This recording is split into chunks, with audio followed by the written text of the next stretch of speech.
Let's talk about the failure of imagination. Why is it that the bureaucrats that have infested our institutions have such a failure of imagination? I think we still live in the Cold War, right? The enemy versus friend is absolute, and there are enemies and there are friends. You fight the enemies whenever you can, and you protect your friends no matter what's going on. And again, foreign policy, America is not in a game of risk. And we should understand that. Russia and Ukraine is another example. The choice is we fight them or we let them march all across Europe. And so we send a lot of money to Ukraine. We send a lot of weapons to Ukraine. But why isn't the government and our military studying how warfare is changing in Ukraine?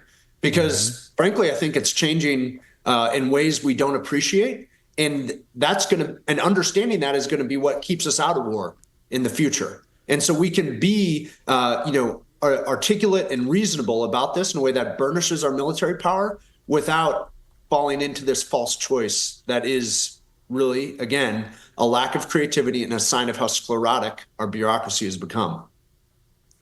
If you had your druthers and you could list 5 things that Pete Hegseth / President Trump could do in the first week, if not the first day, what would they be? The first thing is to end race quotas at the Pentagon. Why does every institution from West Point to an Army rifle squad have to be a racially proportional representation of America? The military should be something different. The second thing, let's enable our allies in the Pacific to have as the military resources they need to build their own defense capability, from drones to submarines to cruise missiles. Let's give it to them and let's get it in place fast, so China knows that the costs of war are high.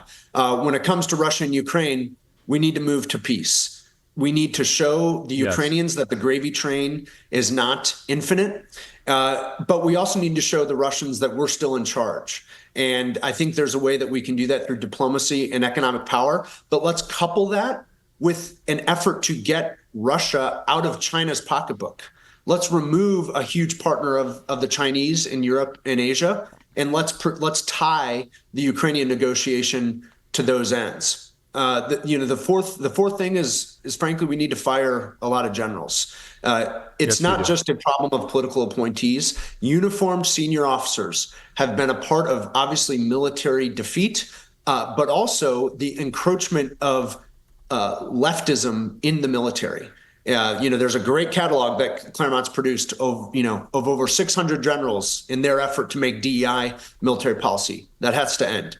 And finally, though, we need to think really creatively, again, about reforming key institutions in America and in the military specifically. Why does West Point produce cadets who receive a degree in diversity and inclusion studies? Why does the Joint Staff, a body that should only provide advice and consent to the president, why do they have influence over military operational decision making? Let's make the Joint Staff a lot smaller so people, the next Mark Milley can't have influence over Chinese nuclear policy.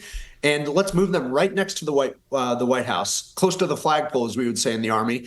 So they're under close supervision and they can just provide that advice to the president that they're statutorily obligated to do so. Those are, I think, 5 things that would get us a long way.